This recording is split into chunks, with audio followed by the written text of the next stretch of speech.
Yesus terlebih besar. Yesus terlebih besar. Yesus terlebih besar.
sore hari ini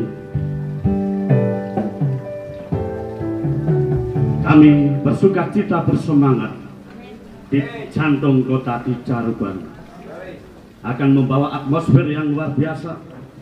Atmosfer itu datangnya daripada Tuhan Yesus Kristus. Biarlah apapun yang tuan rumah selenggarakan tempat ini, biar kita berpacu untuk kemuliaan Tuhan. Jiwa-jiwa baru terlebih untuk berdatangan, dan kami percayakan Hailahus Sebab itu terjadi demi nama Yesus Kristus.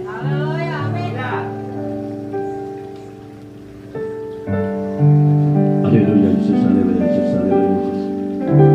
Dancing my soul, my Savior, good friend. How glad to have, how glad to have, how glad to have. Amen. How glad to have. And my soul, dancing my soul, my Savior, good friend. How glad to have, how glad to have, how glad to have,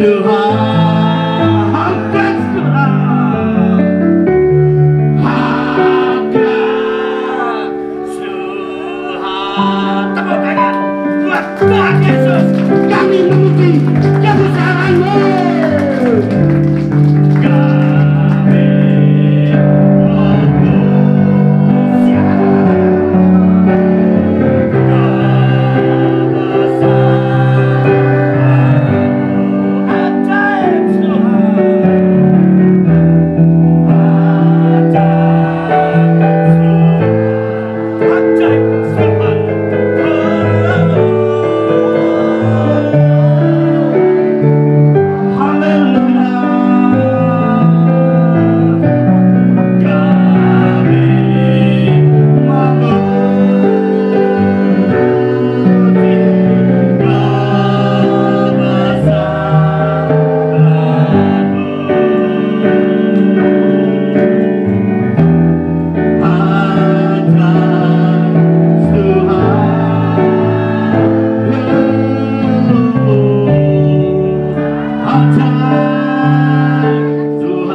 Tuhan Yesus. Ibu Farida untuk berdoa buat tangan yang kiri. Anda semua yang kiri katakan puji Tuhan. Saya yang kanan. Haleluya. Haleluya.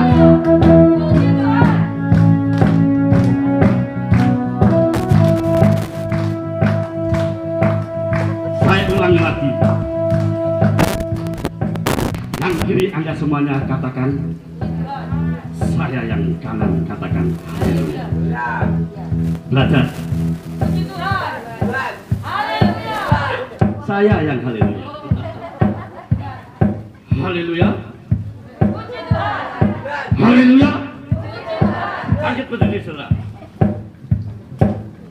Haleluya, haleluya, haleluya. Haleluya, haleluya, haleluya, haleluya.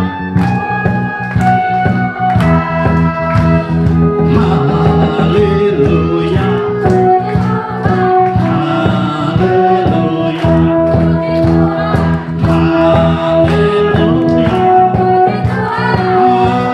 Haleluya. Sudah bisa saudara ya? Bisa saudara ya? Ayo bengok, pangkerti, aku bek kowe, aku bek semuanya, aku bek sama-sama sekalian Anda semuanya. Haleluya. Haleluya. Haleluya, haleluya, haleluya. Haleluya, haleluya, haleluya, haleluya.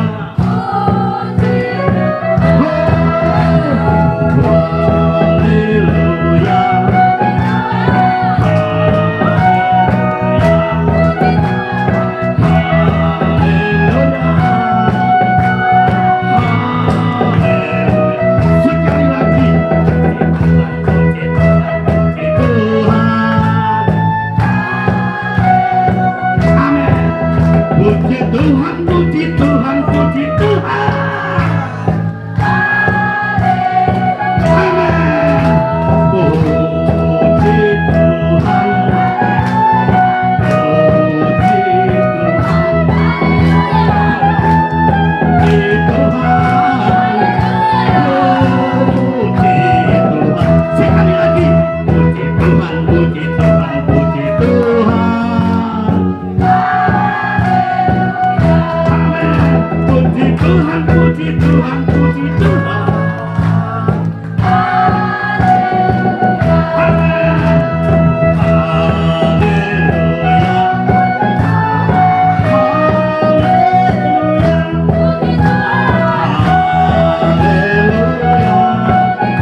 siap untuk mendengar firman-Mu Tuhan.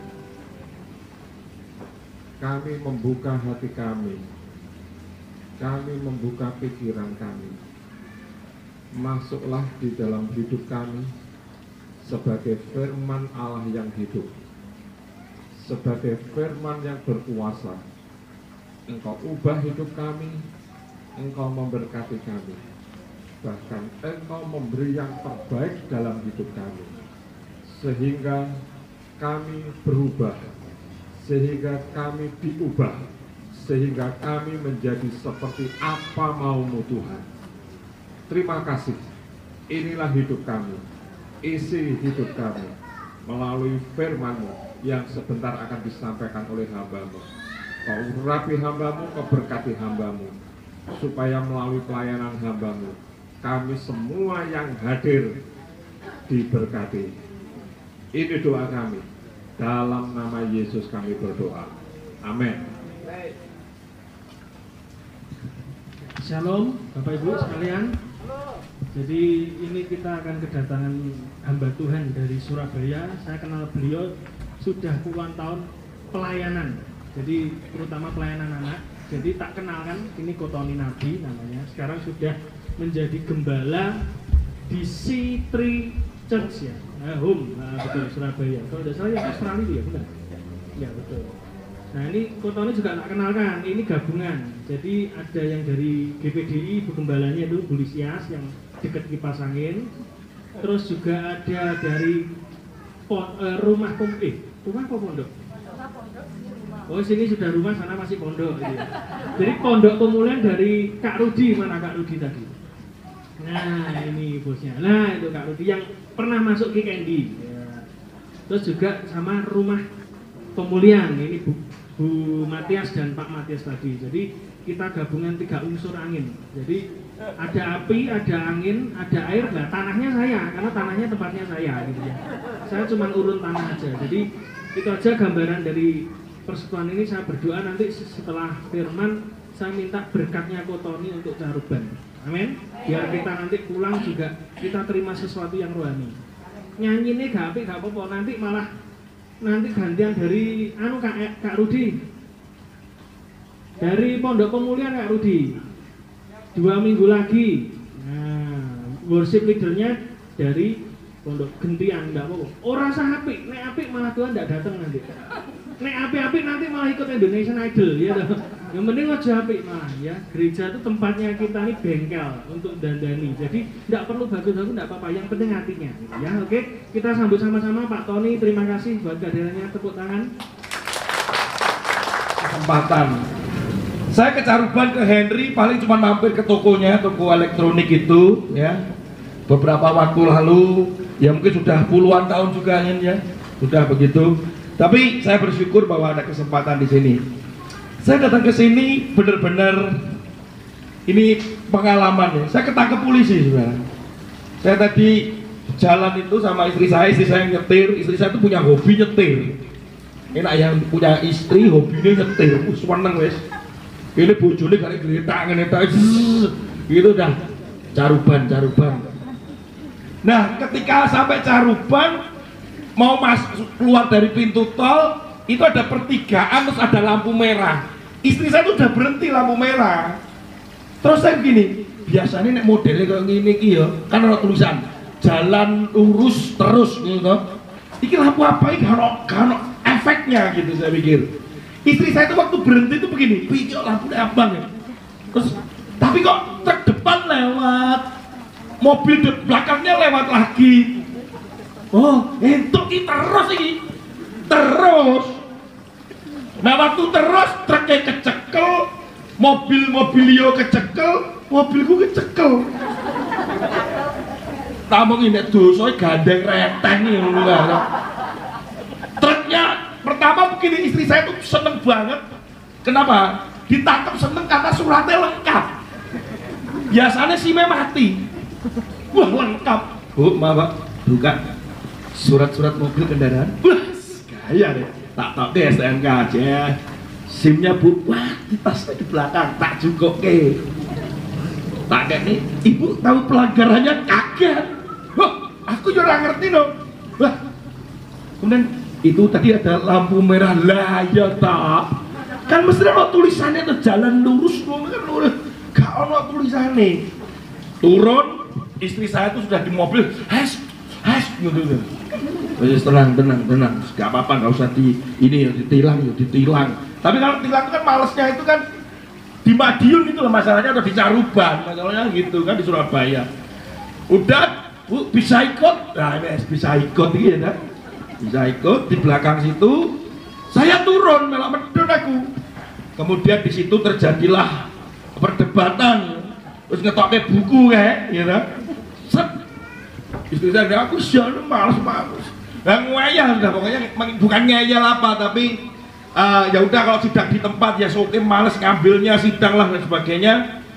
Terus tiba-tiba yang ibu di mobil depan itu ya ibu yang baju kotak-kotak itu juga di sini juga itu. Jadi aku yang melok aja. Mungkin jemaatnya melok pendeta melok salah pisan. Ya sudah di situ. Terus kok dia ngomong, apa aku main ibadah telat, gitu. Oh dia main ibadah, ya tak sahut. Lah aku sing khotbah. Lah kono sing ibadah, aku sing khotbah lho, Pak. Lah, terus ibunya tanya, "Jam piro?" "Jam 4." Lho ya padha jam 4. Aku ngene, siki padha iki. Wis sitok arep teko, ya toh. Iki sing khotbah. Lho bapak sing khotbah. Lah, sing polisine bingung. Tolah. Iku sitoke jemaate, sitoke iki sing khotbah. Akhire ditokke kabeh. Wis sing ngati-ngati ya wis.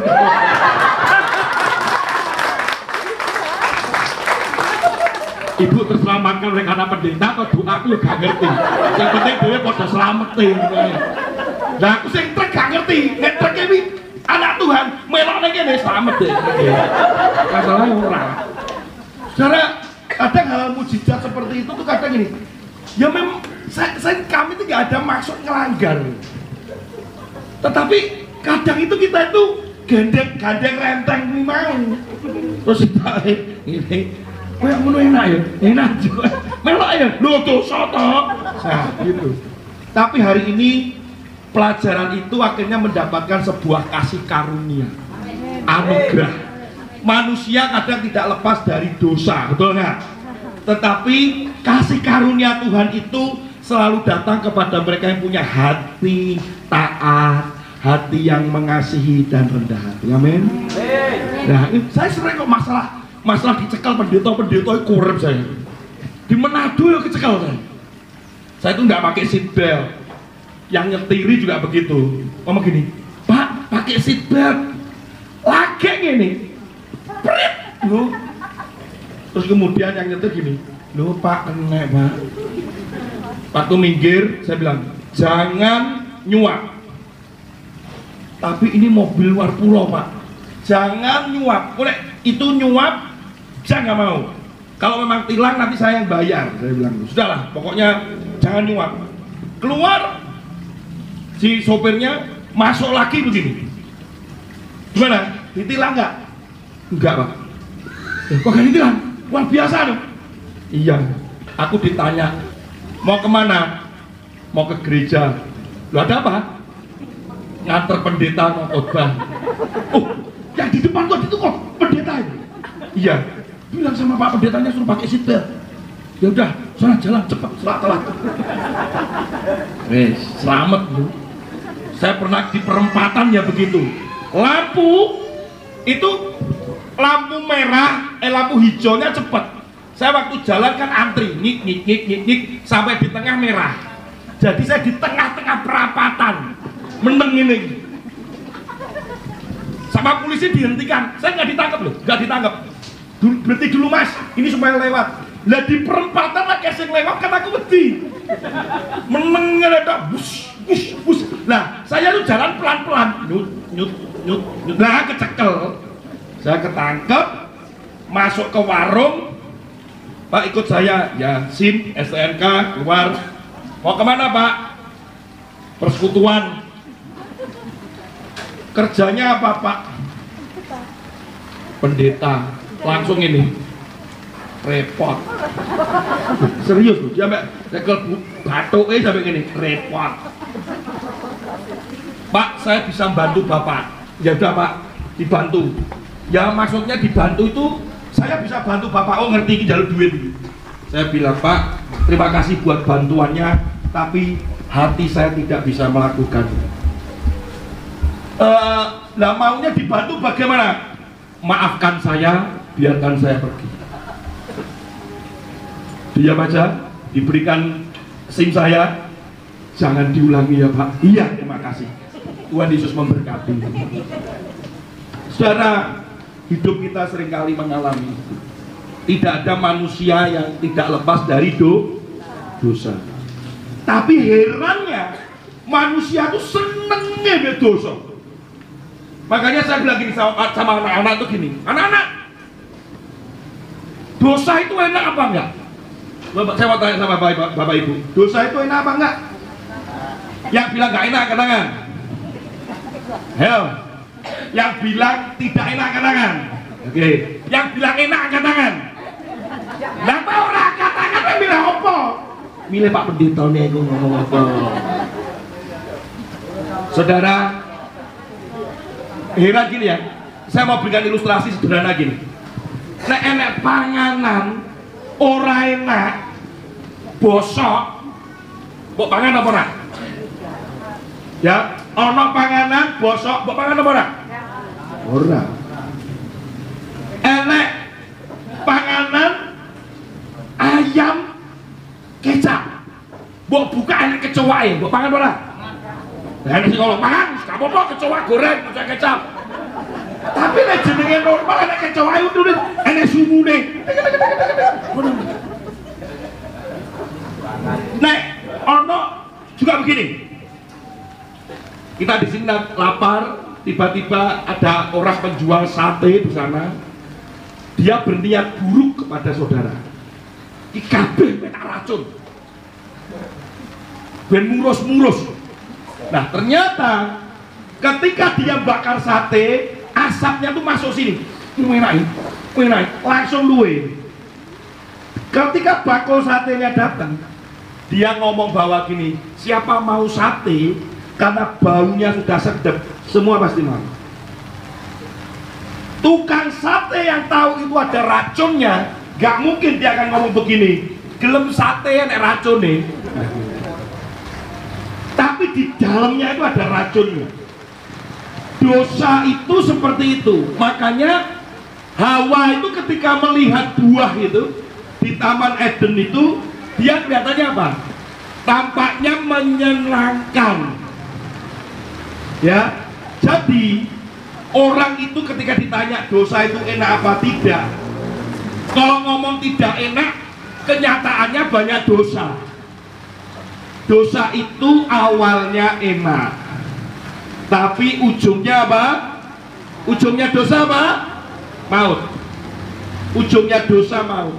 Itu diikat dulu, kemudian ujungnya maut. Hari ini saya mau sampaikan sesuatu buat saudara. Ini ada satu masa musim yang baru. Saya tanya kepada Musa ya. Saya kalau panggilnya itu bukan Musa, panggilnya Henry. Saya tanya kepada dia gini, ini apa temanya? Musim baru. Saudara, di Indonesia ini cuma ada 2 musim. Musim kemarau sama musim hujan. Ya.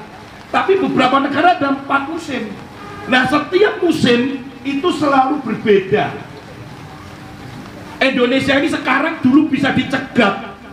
Oh, musim hujan itu kalau mulai bulan apa sampai bulan apa. Tapi hari ini kita tidak pernah bisa menduga musim itu, karena dunia sudah berubah.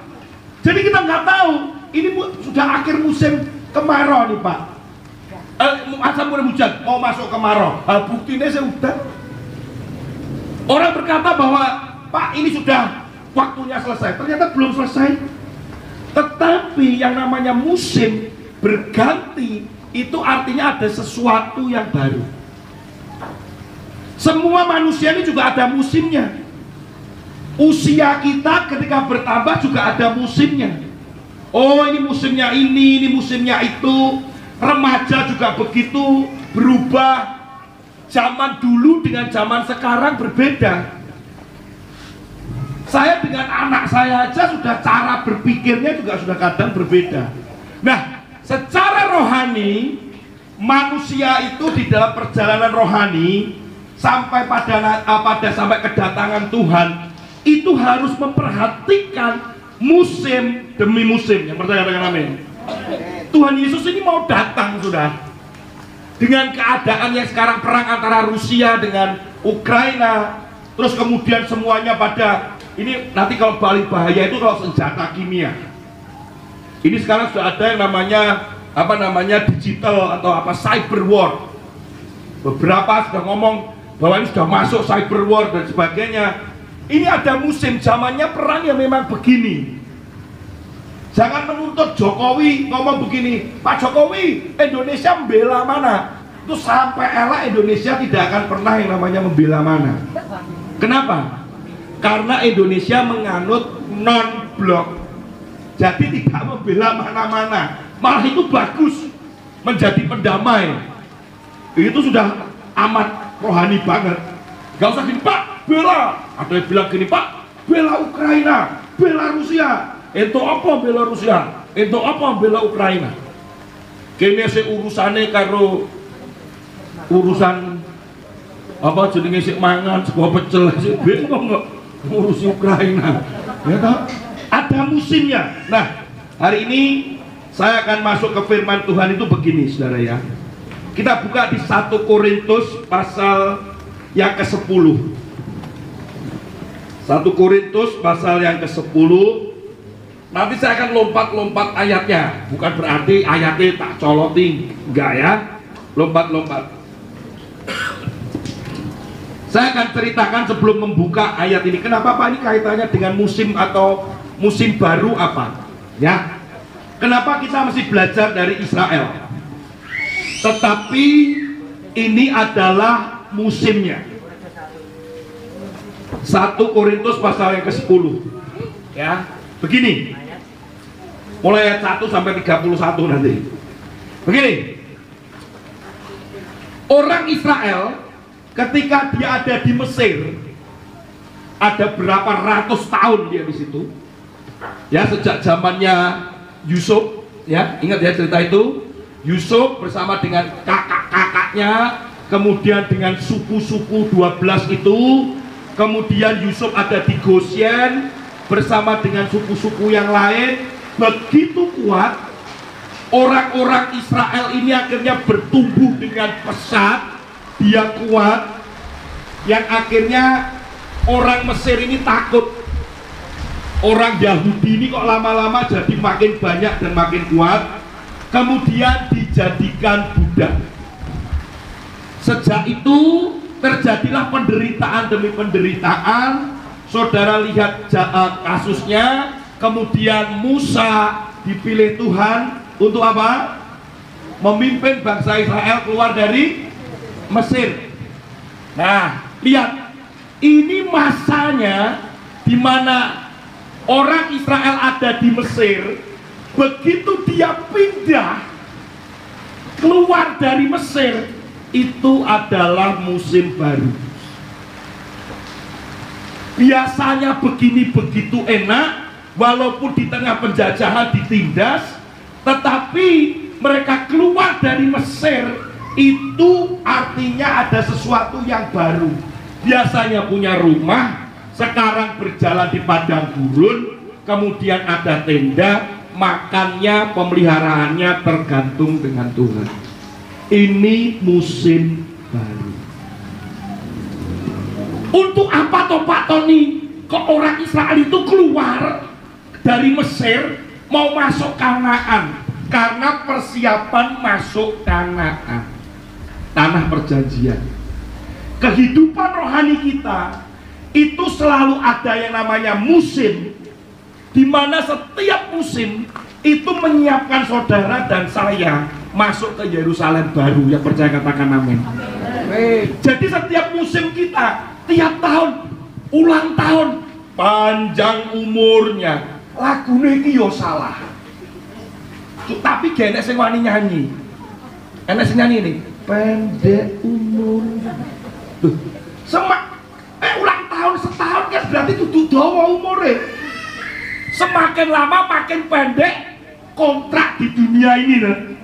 Coba nek wong ulang tahun gini, pendek umurnya, pendek umurnya. Bisa mulai orang itu sego goreng. Saudara, setiap musim aku ki ulang tahun. Ada musim apa Tuhan? Semua yang namanya musim, yang namanya masa, itu yang dikatakan baru. Bagi saya, yang saya dapat dari Tuhan bahwa itu adalah masa penampian, pengujian, pemurnian supaya kita hidup kudus. Yang percaya katakan amin. Selalu begitu. Orang Israel itu keluar dari Mesir itu dimurnikan. Pertama yang dilakukan dibaptis. Loh, mana Pak? Orang Israel masuk dibaptis. Dibaptis di Laut Merah loh. Kan itu Laut Merah terbelah. Jreng. Mereka kan masuk loh. Ya, itu adalah secara profetik. Itu baptis itu seruet baptis. Sunat sampai kabeh sunat bingung lagi piye sunat kabeh. Itu ada proses mereka berjalan, itu adalah pemurnian, itu pengujian. Disitulah mereka harus hidup kudus supaya mereka masuk ke tanah perjanjian itu. Sehingga ketika gini, Pak, ini masa perang-perang gini, ini musim yang baru, berarti ini masa-masa penampian, pengujian supaya saudara dan saya hidup kudus. Kita buka firman Tuhan dari Mesir. Ketika orang Israel keluar dari Mesir, itu dipisahkan dari Mesir. Mereka mengalami masa yang baru. Kan ada ayat mengatakan orang Israel keluar dari Mesir itu lebih mudah. Lebih sulitnya adalah apa? Mesir yang ada di dalam pikiran mereka. Ternyata mereka tuh masih gini, mus-mus. Nanti bang aku mati ngene padang gurun iki, mbok aku mati neng Mesir ae. Lihat, cara berpikirnya sulit. Kita sebagai orang Kristen di gereja ibadah, tetapi pikirannya masih dosa. Itu yang sulit. Memimpin pujian, melayani Tuhan, melayani ini dan itu, bakti sosial, katanya untuk Tuhan Yesus dan seterusnya, tetapi pikirannya tetap masih di dalam duniawi dan dosa. Itu kan Israel, itu gambarannya kan Israel begitu. Lebih mudah mengeluarkan orang Israel keluar dari Mesir daripada mengeluarkan Mesir di dalam pikiran mereka. Nah ini utek kayak gitu.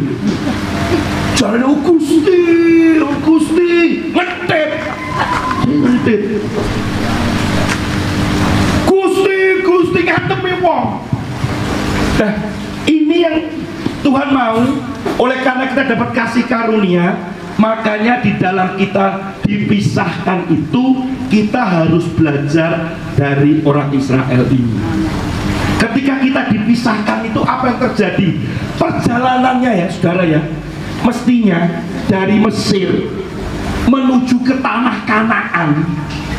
Perhatikan baik, dari Mesir menuju tanah Kanaan itu cuma 800 km. Kalau jalan kaki, ono mandek, ono mangane titik, 25 hari jalan. Tetapi mereka berapa tahun? 40 tahun. Muter. Terus kalau lihat petanya muter-muter ini ya kebangetan. Muter, kalau masak nyuk ini puterin 40 tahun. Mereka mengalami masa itu. Saudara tahu, sampai akhirnya yang masuk ke tanah Kanaan itu adalah generasi yang baru. Sing tua-tua ki balelo kabeh. Mereka pada mati di padang gurun. Saudara, ini masa pengujian, penampian hidup kudus menjelang saudara dan saya masuk ke Yerusalem yang baru. Yang percaya katakan amin. Ini masanya. Tetapi bersyukur dalam 1 Korintus kita dikatakan, iki lho, hati-hati, godaane iki dhewe iki kudune ngene. Lho enak to? Godaane kok iki dhewe kudu ngene. Itu diajarkan dalam 1 Korintus. 1 Korintus pasal 10 kembali lagi. Oke, satu-satu dulu. Godaannya apa Pak Tony? Dikatakan begini, godaan di musim baru. 1 ayat yang ke-7. 1 Korintus pasal 10 ayat 7. Langsung aja cepet. Dan supaya jangan kita menjadi penyembah-penyembah berhala, sama seperti beberapa orang dari mereka, seperti ada tertulis, maka duduklah bangsa itu untuk makan dan minum, kemudian bangunlah mereka dan bersukaria. Yang godaan pertama adalah apa? Berhala. Enggak Pak, aku gak berhala Pak, tapi aktivitas kesenanganmu iso dadi berhala. Hari-hari ini saudara tidak menyembah berhala, saya tidak menyembah berhala, tetapi sudah mengutamakan namanya duit. Siapa sih orang yang tidak perlu duit? Semua perlu duit. Tapi kalau sampai duit itu akhirnya menjadi tuan bagi kita, itu akan masalah, itu jadi berhala. Saudara perhatikan baik, Yesus pernah bilang begini, hati-hati dengan mamon. Mamon itu berbicara spirit, tentang materi, tentang uang. Tuhan Yesus membandingkan dirinya itu ketika dia ngomong begini, tidak bisa orang berdiri di atas dua perahu. Artinya Yesus itu membandingkan antara dia dengan mamon.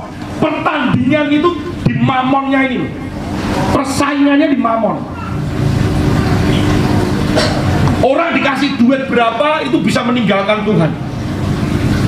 Orang diberi duit berapa dia bisa memaki-maki orang, kemudian dia bisa mencaci maki, menghancurkan gereja juga. Hari-hari ini mungkin nggak sama seperti itu, tetapi orang ini mencari duit terus. Mau persekutuan mau apa, gak iso tokoku, gak iso tutup, gak iso ngene, gak iso gitu.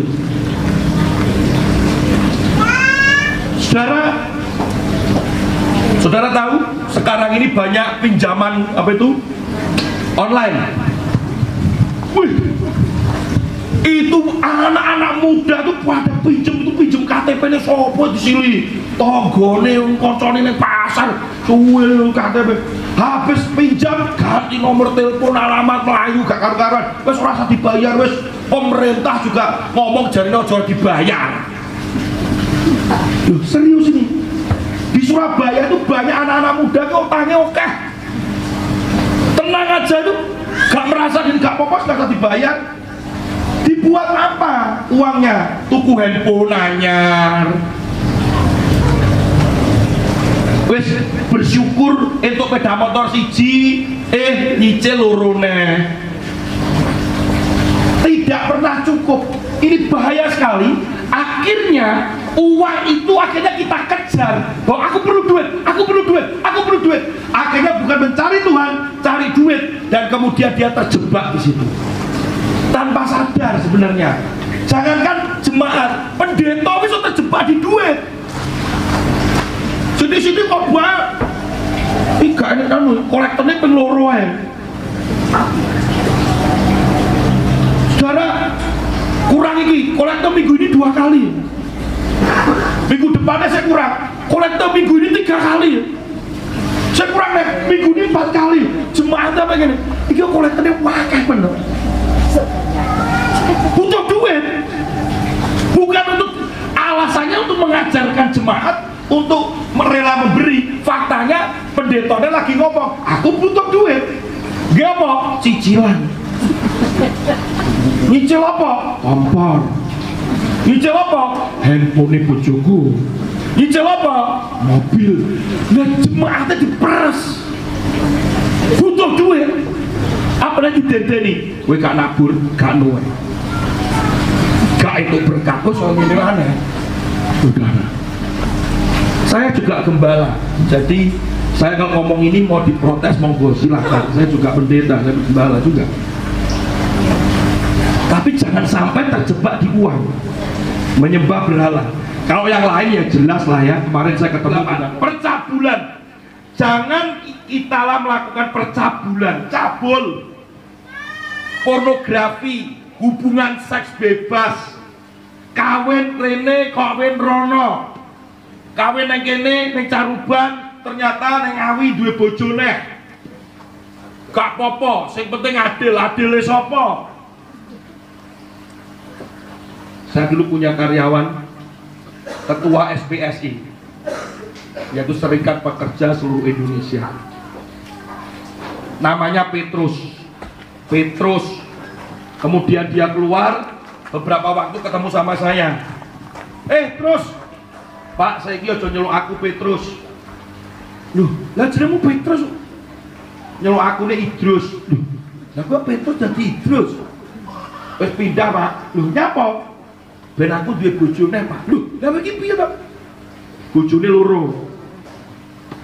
Yang pertama, lah iki piye kok iso bojomu loro? Ngene, bojoku sing nomor 1 tak omong ngene. Kowe pengen kowe mlebu surga apa mlebu neraka? Bojone ngomong, aku pengen mlebu surga, Mas. Ya. Surga nunut, neraka katut. Nek bojomu dosa, kowe melok dosa. Bojomu mlebu neraka, kowe melok mlebu neraka. Nah, nek aku selingkuh, aku kan dosa. Nah, kowe melok mlebu neraka. Makane aku tak kawin maneh. Ben ora dosa. Kowe mlebu surga, aku ora dosa. Ya wis Bapak, bojoku saiki loro. Oh edan kowe aku. Saudara, perselingkuhan, kemudian seks bebas, anak-anak muda sekarang itu, waduh, gaya pacarannya, mengerikan. Saudara ya, sekarang kalau lihat aplikasi-aplikasi juga mengerikan sekali. Itu percabulan. Ya, sudah 2 ya. Ketiga, mencobai Tuhan. Ayat 9, jangan kita mencobai Tuhan seperti yang dilakukan oleh beberapa orang dari mereka sehingga mereka mati di pagut ular. Jangan nantang Tuhan. Jangan nantang Tuhan. Orang Israel sering nantang Tuhan, mencobai, buktikan dan sebagainya. Mereka ini kurang bukti apa sih dengan Tuhan? Anak tiang awan dan tiang api. Apa yang terjadi? Mereka mencobai Tuhan. Yang keempat, apa godaannya ketika musim yang baru itu? Ketika orang Israel keluar dari Mesir, tidak pernah puas dan selalu bersungut-sungut. Dikatakan ayat yang ke-10, dan janganlah bersungut-sungut seperti yang dilakukan beberapa orang dari mereka, sehingga mereka dibinasakan oleh malaikat maut. Pak, kerja ngene Pak, ngene sawah ya kaya ngene, pasar sepi. Apa iki kerja apa? Mengeluh, bersungut-sungut. Ini juga godaan. Karena apa yang diinginkan, diharapkan tidak sesuai dengan kenyataan. Ini godaannya, bahaya sekali. Oleh itu kita harus hati-hati. Di ayat 12 dikatakan, jangan merasa dirimu kuat. Di tengah godaan ini, di masa-masa ini, jangan merasa dirimu kuat.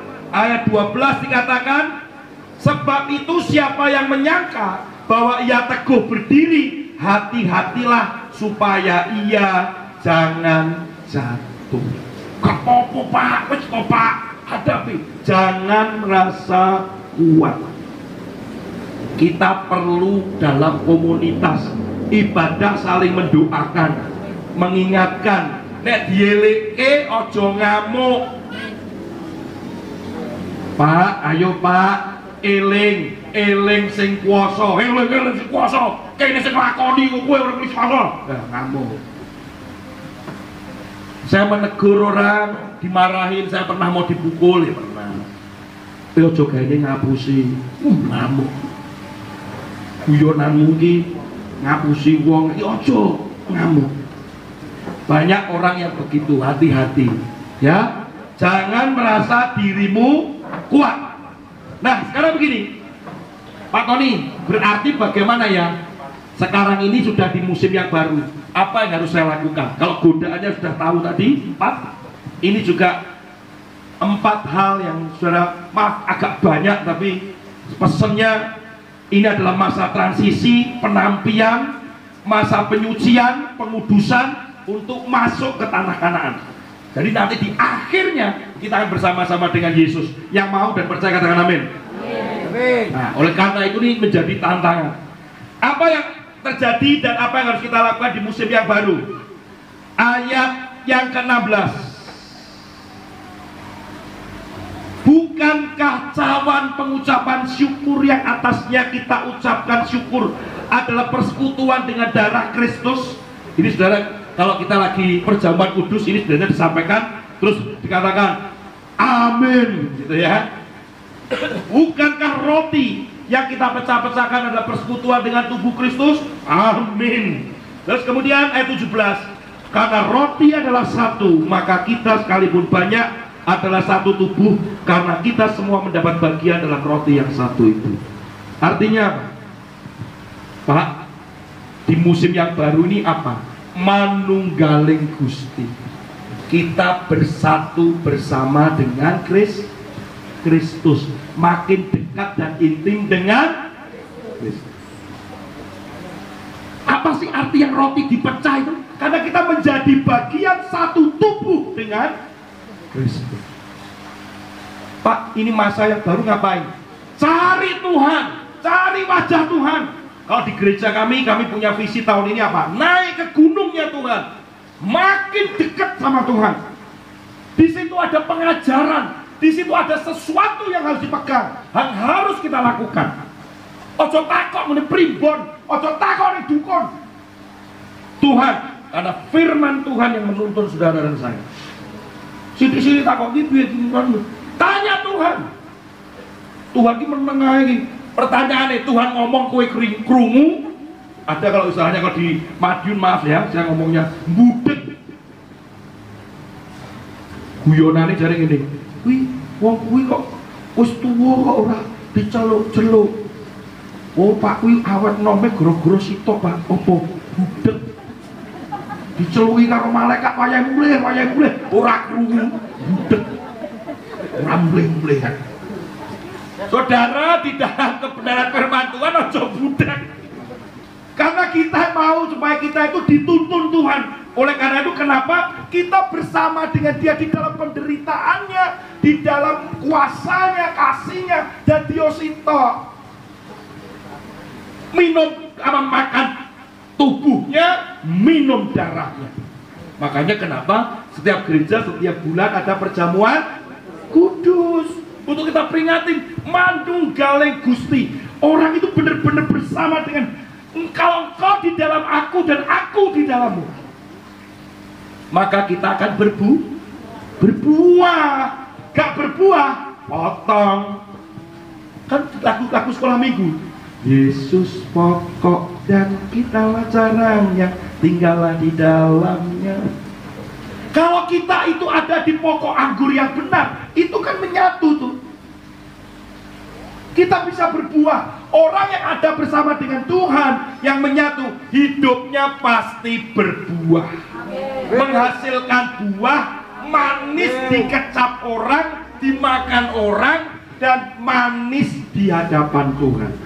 Hidupnya tuh berdampak, bersinar. Ojo membuat orang tuh malah iki uripe ngono, wong Kristen kok koyo ngono. Hidupnya berarti belum manunggal bersama dengan Tuhan. Ya, perbuatan manunggal. Yang kedua, di musim baru ini saya harus ngapain Pak Tony? Ayat 23. Dikatakan begini ayat 23. Di ayat 23 dikatakan segala sesuatu diperbolehkan benar, tetapi bukan segala sesuatu berguna. Segala sesuatu diperbolehkan benar, tapi bukan segala sesuatu membangun. Melakukan apa saja itu harus berguna dan membangun. Berguna buat orang lain, membangun orang lain, membangun imanmu. Dulanane ngegame. Masa-masa ini ngegame. Wis wayahe kerja, wis duwe anak putu, Game Mobile Legend. Sekarang lagi rame koin-koin. Koin. Tuh kalau saya tanya sama anak saya dia tahu. Itu gini Pi, teman-teman tuh lagi begini lagi begitu. Saya kalau di Surabaya bukan di Caruban, Surabaya. Warnet, warung, internetan, podo cuangkruk ya lho. Ngene sikile munggah ngene. Saya tuh kayak lewat gini, "Byo, bojone mbek anake piye iki?" Kerja sik yo yang. Kerja. Ini demi anak cucu. Preketek. Wong ngene warung cangkruk, terus karung ngene. Aduh. Rokokan. Aduh. Wes, nang kono sampai internetnya jebol sampai panas, nocep-cepane.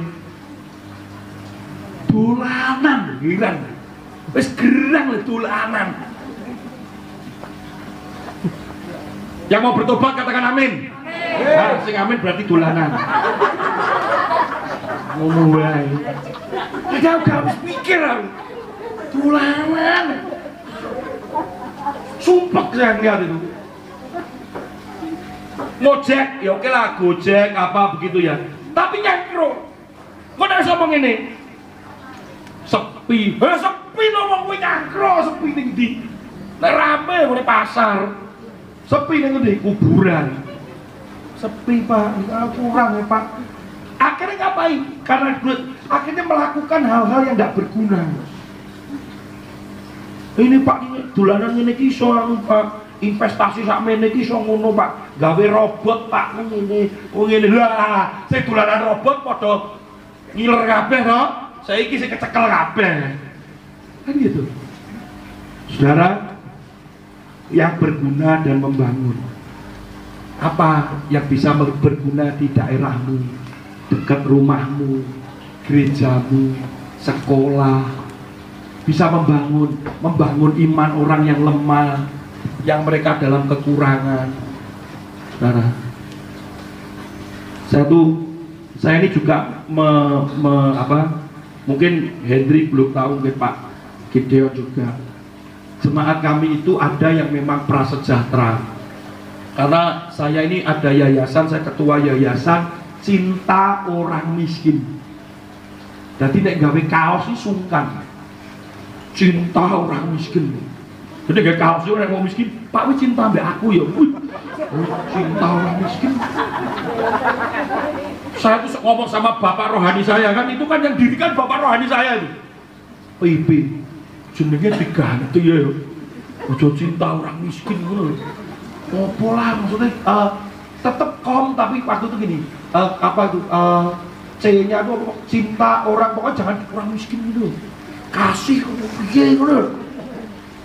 Kita tuh sudah mikir itu sudah ke mana? Sudah ke notaris, terus tapi saya itu sudah gini, ya sudahlah, kalau mau diganti ya nggak apa-apa. Tiba-tiba kok nggak usah kan, tetap aja cinta orang miskin. Aduh. Karena itu visinya dari Tuhan ya wes. Jadi cinta orang miskin. Jadi saya dengan istri saya itu yang melayani mereka yang ngalamin kekurangan. Tetapi bisa tuh berguna tuh bisa tuh. Jujur ada. Tak kasih uang begini, saya ngomong sama istri saya, iki tak sengaja ya, tak luwihi. Gitu ya, tak kayak amplop, tak luwihi tinggi biaya transport. Tiba-tiba lari. Bu, kelebihan ini Bu terlalu banyak Bu. Bojoku yuk kaget. Yang berkatnya Ibu, lu jangan Bu, saya nggak enak Bu. Model kayak gini ini kan langka kan? Bukan gini, oh haleluya, oh terima kasih Tuhan. Ada duit jeglok ini, oh haleluya, haleluya. Lo kayak nasi berwajib, oh di mana sih berwajib? Loh kayak nasi. Saya tahu di Jepang itu banyak barang ketinggalan. Itu tidak diambil sama mereka. Negara yang termasuk negara jujur ini Jepang. Diberikan kepada pihak berwajib. Dalam waktu 6 bulan tidak ada yang ngeklaim barang itu, barangnya dibalikin ke siapa? Sing nemu. Jadi malah ngomongin udah golek barang sing hilang. Juga ke doanya gini mesti. Ojo ning buku. Tapi diawali dengan kejujuran. Saudara, ya, jadi buatlah yang berguna membangun. Kemudian yang ketiga, tidak menjadi batu sandungan. Saudara, di musim baru ini ojo aneh-aneh, wis. Jangan jadi batu sandungan. Ayat yang ke-32 dikatakan begini. Janganlah kamu menimbulkan syiar dalam hati orang baik, orang Yahudi atau orang Yunani maupun jemaat Allah. Saya ini sempat pernah ketakutan, saudara, di Surabaya. Pak Gideon ya, waktu itu kita ada remaja Prima, itu ada salah satu pengurus dari Prima ini menikah dengan saudara sepupu kita. Dan saya sudah lama nggak ketemu dengan dia. Satu kali saya lagi di tempat parkir di sebuah supermarket, dia lagi naik mobil dengan sopirnya, lihat saya, dia bilang berhenti gitu. Kemudian dia mencolot gitu, dari mobil itu dia buka mencolot, Tony, ketemu aku dicium pipi kanan pipi kiri. Aku kaget aku. Dulu saya lagi udah ada mau ngerti Pak Pendeta ini selingkuh aku tuh. Tony, tapi sambil nangis. Tony, cipiki, karena aku yo terkenyot toh. Dia ngerti bojoku, aku cerita no. Bagi dia mau gue di pinggir jalan, di parkir lagi ada yang mencolot. Tony, mateng aku. Gimana mau bilang gini, wah di foto nggak viral, ya kan? Ya dia nangis karena dia menyesal atas pilihannya menikah. Dia jauh dari Tuhan dan meninggalkan Tuhan. Saudara, hidup kita ini dilihat orang loh. Jangan sampai kita ini jadi batu sandungan. Saya kalau di gereja dulu ada gini, pendoa ya. Caranya pendoa, kan pendoa ini, kalau orang pendoa itu kan mestinya kan makin dekat dengan Tuhan kan nggak batu sandungan. Ternyata di gereja kami dulu itu pendoanya akan jadi batu sandungan. Karena ruang doanya dia itu dekat toilet. Di gereja kami dulu ya, ruang doanya itu pinggirnya itu ada toilet. Orang mau masuk toilet sering diseneni, sandalnya dicepot. Loh, lah main toilet tuh sandalnya dicepot. Itu jemaat aja jadi nggak mau ke situ. Anak sekolah minggu yang mau masuk ke situ juga takut. Kenapa? Sandalnya copot, dimarahin. Sampai suatu kali anak sekolah minggu itu kencing di kolam baptis. Lah saking medine ning toilet. Ngerti koordinator gitu. Tony, itu ada anak sekolah minggu pipis. Dia, waduh. Kemudian saya tanya, kenapa kamu gini? Oh, takut sama ketua pendoa ini memang sangar. Katanya sangat cedek di surga, ngedeni malahan. Gue ngedeni roh setan. Waduh, akhirnya saya sempat mau dipecat oleh pendeta, saya pecat aja, jangan dipecat. Saya pendekatan dulu kepada dia ya, supaya orang nggak takut. Dia jadi batu sandungan orang. Orang makin dekat sama Tuhan harusnya semakin orang itu senang dengan kita ya. Oke, terakhir, tidak egois. Jangan egois. Itu kita lihat pada ayat yang ke-33. Sama seperti aku juga berusaha menyenangkan hati semua orang dalam segala hal, bukan untuk kepentingan diriku, tetapi untuk kepentingan orang banyak, supaya mereka beroleh selamat. Mikir jiwa-jiwa.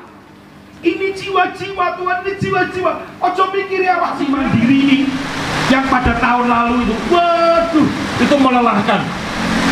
Kita harus masak ini, bagikan itu, bagi obat ini ke sana, terus begitu terus. Karena kita menganggap orang lain lebih penting. Orang yang bisa bertahan hidup adalah orang yang bisa menghidupi orang lain. Satu kali ada di penjara, ada satu tokoh namanya Viktor Frankl. Dia orang Yahudi. Dia ditahan oleh Jerman saat itu, ya. Wah, ini orangnya lebih dari kebutuhan ya. Nah, orang yang bisa bertahan hidup di penjara adalah orang yang salah satunya orang yang menolong orang lain atau membuat orang lain hidup. Temennya yang menolong orang lain di penjara itu yang hidup.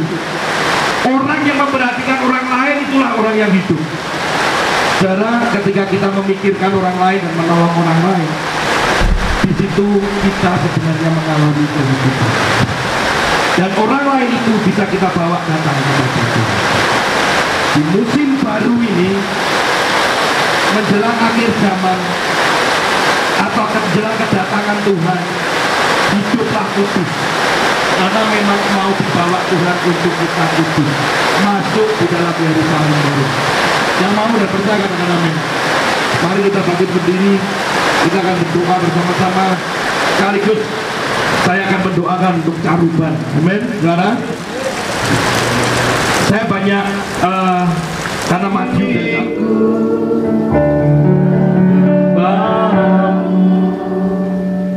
tuluskan aku padamu Yesus. Ini hatiku, ini hatiku tak sempurna,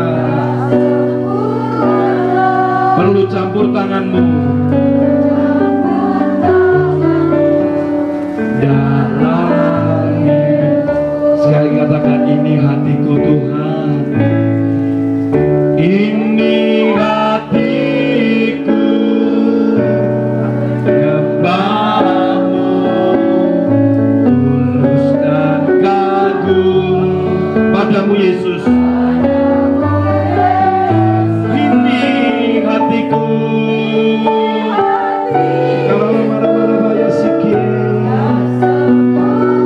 Perlu campur tanganmu, campur tangan dalam hidupku. Hatiku, hatiku mengasihimu. Katakan, hatiku mengasihimu. Hatiku ingin mengenalmu, ingin mengertimu. Tuhan, kau lihat isi hatiku. Katakan, hatiku, hatiku mengasihimu. Hatiku mengasihimu. Hatiku ingin mengenalmu, ingin mengertimu. Tuhan, kau lihat isi hati. Saudara, sebentar saudara, buka kedua tangan saudara. Kita memang tidak lepas dari perbuatan dosa dan jahat. Bukan hanya perbuatan kita, kadang di pikiran kita saja ada perbuatan dan pemikiran rancangan jahat. Kita nggak sempurna, tapi kita perlu campur tangan Tuhan. Kita berusaha keluar dari kecanduan ini, kita keluar dari ikatan itu. Semakin kita berusaha dengan cara kita, semakin kita sulit untuk keluar. Semakin saudara berusaha untuk menghapus dosa saudara dengan perbuatan baikmu, semakin banyak kesalahan yang kita lakukan. Oleh karena itu perlu campur tangan Tuhan. Hati kita nggak sempurna, tapi Tuhan yang sempurnakan. Perlu campur tangan Tuhan yang ajaib. Perlu kuasa Tuhan dan jamahan Tuhan. Buka kedua tangan.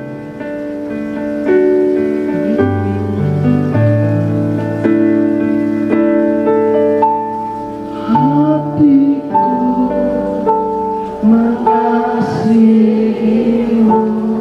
Katakan, hatiku, hatiku mengasihimu.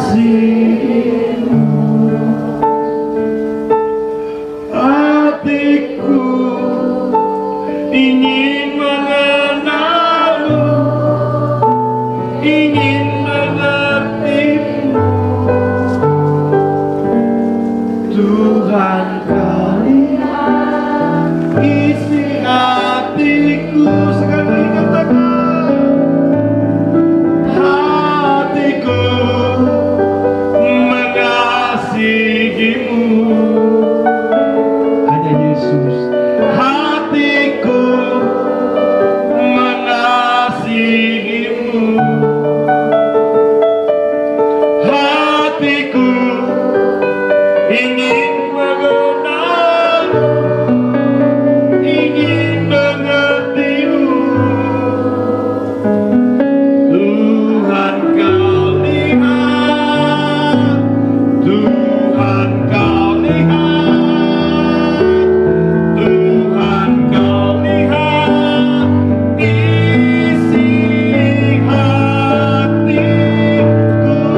kepada setiap umat-Mu di tempat ini Tuhan.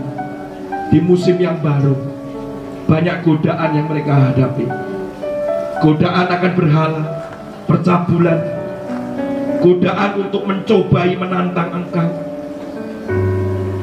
godaan untuk bersungut-sungut tidak puas. Tapi hari ini Engkau singkapkan, bukakan, supaya kami di tengah-tengah masa-masa di mana ini adalah musim baru, di mana ada harapan baru, kesempatan yang baru, adalah saat di mana ini adalah penyucian, saat adalah ini penampian, saat di mana kami ini adalah satu titik di mana ini adalah sebuah keputusan di sebuah persimpangan di mana kami akan meneruskan perjalanan ini atau kami akan ketinggalan dan tertinggal di padang gurun. Engkau mengingatkan kami untuk kami mencari wajah-Mu untuk manunggal bersama dengan Engkau. Engkau yang ada di dalam kami, kami di dalam-Mu, dan firman itu ada di dalam kami. Kami bisa berbuah, kami mengenal Engkau. Kami perlu campur tangan Tuhan. Kami mau melakukan semuanya itu yang berguna, semuanya yang membangun. Bahkan kami rindu Tuhan, kami menjadi terang dan garam, bukan batu sandungan. Kami mau hidup untuk orang lain. Ketika orang lain membutuhkan Engkau, membutuhkan keselamatan, kami ada membawa mereka kepadamu, supaya mereka jiwa-jiwa diselamatkan. Untuk itu Tuhan, pulihkan hati kami. Kami membutuhkan campur tangan Tuhan. Di dalam nama Tuhan Yesus, jamah kami Tuhan, jamah kami. Jamah kami, percaya. Saat ini kami juga berdoa buat Caruban. Angkat kedua tanganmu tinggi-tinggi dan kita berdoa buat kotamu. Kami berdoa buat kota kami. Belas kasihan-Mu turun atas Caruban Tuhan. Belas kasihan-Mu.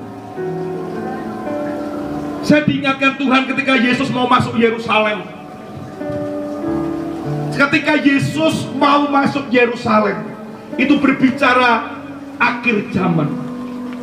Ketika Yesus akan menuntaskan itu, saat itu ada orang yang berteriak, Yesus, Yesus, jamah.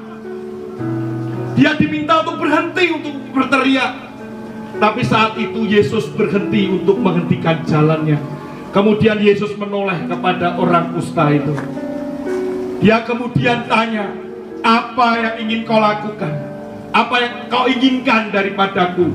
Orang kusta itu berkata, jamah, jamah aku. Kemudian Yesus melakukan mujizat pada saat itu. Ketika saudara berteriak untuk kota saudara, Yesus akan menoleh untuk kotamu. Dan saat itu Tuhan akan melakukan sesuatu buat kotamu. Hari ini, angkat kedua tanganmu. Mari kita bersuara bersama-sama. Teriakan kota Caruban sesuatu yang baik. Katakan sesuatu yang baik untuk Caruban. Tuhan, ampuni Caruban. Tuhan, kemuliaan Tuhan buat Caruban. Jauhkan dari yang jahat, jauhkan dari perzinahan, jauhkan dari kejahatan, jauhkan dari penipuan, jauhkan dari korupsi. Keluarga-keluarga boleh dipulihkan. Tuhan, ada damai sejahtera shalom buat Caruban. Kami berteriak untuk Caruban Tuhan. Mujizat terjadi untuk Caruban. Kemuliaan Tuhan turun atas Caruban. Terima kasih Tuhan buat malam ini. Kami yakini dengan kami imani apa yang kami sampaikan dan kami mohonkan, kami terima di dalam nama Tuhan Yesus. Karena doa orang benar besar kuasanya. Kami hidup bukan karena benar, tapi kami dibenarkan oleh Kristus. Dan oleh karena itu kuasa permohonan doa ini ada kuasa di dalam nama Tuhan Yesus. Yang percaya katakan, katakan, sekali lagi katakan, amin. Haleluya. Setelah silakan duduk, saya silakan kembali. Daripada kasih setiamu Tuhan, kami bersama-sama siap dan kami bersama-sama bersedia masuk di dalam musim yang baru. Kami mau menjadi orang percaya yang berguna bagi kemuliaan nama Tuhan. Kami tidak mau menjadi batu sandungan. Kami mau Tuhan, hidup kami dipakai untuk kemuliaan nama Tuhan. Di desa kami, di RT kami, di kota kami, di mana kami tinggal, kami mau menjadi alat-Mu Tuhan. Firman-Mu sudah disampaikan oleh hamba-Mu.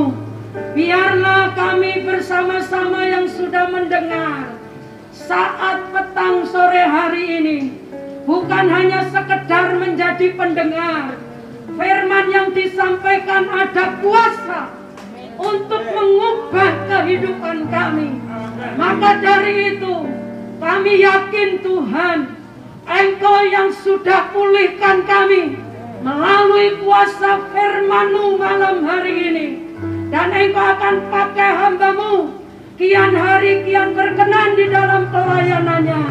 Berkati kesehatannya, berkati rumah tangganya, berkati pelayanannya. Engkau juga siap memberkati keluarga daripada Bapak Musa yang sudah menyediakan tempat untuk kami bisa mendengar suara isi hati-Mu. Memberkati rumah tangganya, memberkati kesehatannya, memberkati usahanya, memberkati pelayanannya. Bahkan Engkau memberkati kami yang pada malam petang sore hari ini hadir, pribadi lepas pribadi. Engkau memberkati rumah tangga kami. Engkau memberkati pekerjaan kami, pelayanan kami. Rumah tangga kami akan semakin harmonis. Rumah tangga kami akan semakin bahagia karena kami menjadi pelaku-pelaku firman-Mu. Terima kasih ya Bapa, terima kasih. Kami bersama-sama Tuhan mengucap syukur kepadamu. Maka dari itu berkat yang disediakan untuk kami nikmati, Tuhan Engkau kuduskan dengan kuasa firman-Mu sehingga menjadikan tubuh kami sehat, berguna bagi kemuliaan nama-Mu. Terima kasih ya Bapa, terima kasih. Kami mau perkatakan perkataan profetik. Kota Caruban untuk kemuliaan-Mu. Kota Caruban diselamatkan untuk kemuliaan-Mu. Pintu-pintu gerbang, yaitu kota Caruban, saat ini ditutup untuk orang-orang jahat. Ditutup untuk niat orang jahat. Dalam nama Yesus, pintu-pintu kota Caruban dibuka. Kuasa Tuhan akan memberkati kota Caruban di dalam nama Yesus.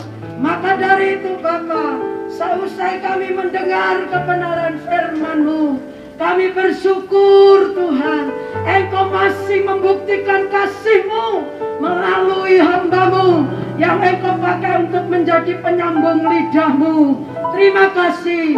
Maka dari itu di dalam ucapan syukur kami petang sore hari ini, kami bersama-sama mau mengangkat kedua tangan kami di hadapan-Mu, tengadah di hadapan-Mu.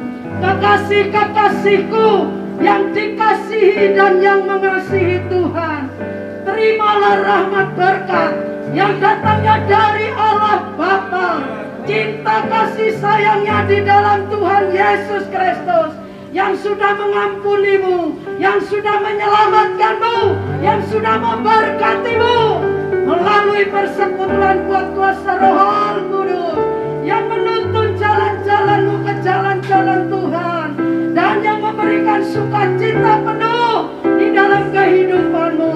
Marilah kekasih-kekasih Tuhan yang dikasihi dan yang mengasihi Tuhan, kita bersama-sama pulang di bawah naungan sayap Tuhan Yesus yang perkasa, yaitu di dalam nama Allah Bapa, Putra, Roh Kudus, di dalam nama Tuhan Yesus Kristus.